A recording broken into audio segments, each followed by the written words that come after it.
fiscal. Ahora resulta que se aprobó, ya está vigente, lo están utilizando y aún así la carga tributaria va a bajar. Que era lo que realmente se esperaba y era parte del análisis. O sea, no, era lo que esperábamos nosotros. Ellos decían que iba a subir. Bueno, ellos sí opinaban y a lo mejor creían que iba a subir, pero estaban ellos equivocados. Opinaban que iban a poder recaudar más al corto plazo, porque pienso que en el fondo ellos sí sabían que en el largo plazo lo que estaban haciendo es parando la creación de riqueza, parando la producción en Guatemala. Y estaban aprobando leyes como por ejemplo la de la nueva legislación de aduanas, que se iba a traer abajo el comercio internacional en Guatemala, tal y como ha sucedido, porque son los mismos números del Ministerio de Finanzas que muestran que la recaudación sobre todo ha bajado en lo que respecta a impuestos de importación. Y eso que decían que no iba a afectar la nueva ley, que además de eso tiene cualquier cantidad de inconstitucionalidades. Pero lo que nos estamos, pues de nuevo se está confirmando, Jorge, es en cierta forma la curva del Laffer, que a partir de un momento, poniéndolo en el contexto de una economía como la guatemalteca, que nunca realmente ha logrado superar el tema de la pobreza y entrar en el primer mundo, por así decirlo, en los países donde ya se ha creado riqueza y se dieron los lujos de experimentar, y por eso hoy vemos que están quebrando en Europa cualquier cantidad de gobiernos, que por supuesto esa quiebra se la trasladan al tributario, al ciudadano. Pero en Guatemala, que ni siquiera hemos llegado a tener ese crecimiento, se ha mostrado que el punto la curva del Laffer, donde dice a partir de cierto momento, entre más impuestos se pongan, en lugar de aumentar los impuestos, la recaudación va a caer. Y es pues lo que estamos viendo en Guatemala, que no es algo que vayan a solucionar con más terrorismo fiscal ni con más impuestos. Pero esa es la solución que, esa es la solución que generalmente propone, y entonces, es que es la solución que proponen los tecnócratas, los burócratas. Por ejemplo, están todos los del G40 que estuvieron ahí apoyando del paquetazo fiscal, y a pasar el paquetazo fiscal empezaron los problemas y se desaparecieron. ¿Dónde están ahora defendiendo las propuestas? No, los del G40 son los primeros cobardes que salieron corriendo. ¿Dónde están ahora que se están viendo los resultados, cuando se han visto los problemas? Está plagado de inconstitucionalidades esa legislación. Ya de hecho incluso la Corte ya hasta amparó un artículo provisionalmente. Entiendo que esta misma semana ya se presentaron un par de otras inconstitucionalidades. Lamentablemente no todas las estupideces son inconstitucionales.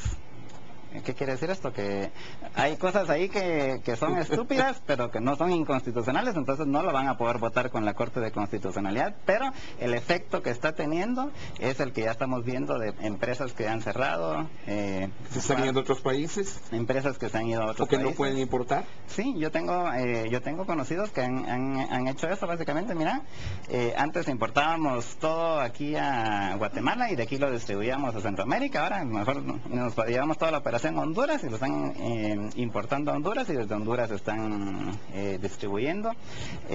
Hay empresas que se han ido, o empresas que tal vez, y eso es obviamente lo que nunca se sabe, ¿verdad? Probablemente empresas que estaban considerando venir o ampliar operaciones y después de esto dijeron, mejor ya no las ampliamos y nos vamos a ir a hacer a otro lado, y eso nunca se entera uno, pero se ve al final en los resultados. Y quisiera hacerte, pregunta Alci Martínez a Jorge Jacobs que si aumentaría la recaudación tributaria si el único impuesto fuese el IVA. De ser afirmativa la respuesta, ¿cuál podría ser esa tasa impositiva? ¿Y por qué? ¿Por qué con un solo impuesto se podría recaudar más? ¿Y por qué ese impuesto sería el IVA, Jorge? El IVA, o los impuestos indirectos que le llaman, tiene la ventaja de que al final son parejos para todos, y aunque dicen que paga más el que tiene menos, realmente se paga conforme se consume, y entonces quien más gana y quien generalmente va a consumir más, entonces va a pagar proporcionalmente la misma cantidad, pero en términos absolutos va a ser más. Pero tiene la gran ventaja por el otro lado, que la parte que no se consume esa es que es la que la gente dice, bueno, eso la acumulan, pero no, o sea, probablemente alguien que tenga los ingresos viene y no hace nada con ese dinero, pero por lo menos lo mete al banco, y si se mete al banco alguien más lo va a utilizar para ser productivo, para ser productivo. Pero la pregunta es si solo se hiciera un impuesto. Yo siempre he sido de la idea de que tiene que ser un impuesto, por ejemplo, como el IVA, un impuesto de ventas, no el impuesto sobre la renta, por ejemplo. De hecho, o sea, si ven incluso los números, es mucho más, hay muchos más ingresos tributarios del lado del IVA que del lado del ISR, por ejemplo. Mucho. Sí, bueno, entonces Sí, ya de entrada, o sea, sin ver otras consideraciones de otros efectos que pueda tener, sí creo que debe ser el IVA el que debiera estar. No creo que se deba de subir la tasa, o sea, incluso te pensaría que se puede bajar, pero en el largo plazo. En el corto plazo creo que se debe de quedar igual, no ni subirla ni bajarla. Quienes dicen, bueno, entonces para compensar hay que subirlo. No, hay que tomar en cuenta muchos factores. Por ejemplo, porque aquí entramos ya al tema de eliminar el impuesto sobre la renta, que para muchos es una herejía, o es casi una herejía. Pero el impuesto sobre la renta se popularizó en el mundo, o sea, hace 50 o 60 años, o sea, tampoco es algo que venía así desde hace mucho tiempo atrás generalizado. O sea, sí había en algunas partes, pero no era generalizado. Y realmente se extendió por razones más ideológicas y por presiones del gobierno de Estados Unidos también, que por razones realmente de fondo. Pero si se eliminara este impuesto, lo que al final, de hecho, de entrada tiene un nombre equivocado, porque le ponen impuesto sobre la renta, pero realmente debiera de llamarse impuesto al rendimiento de las utilidades.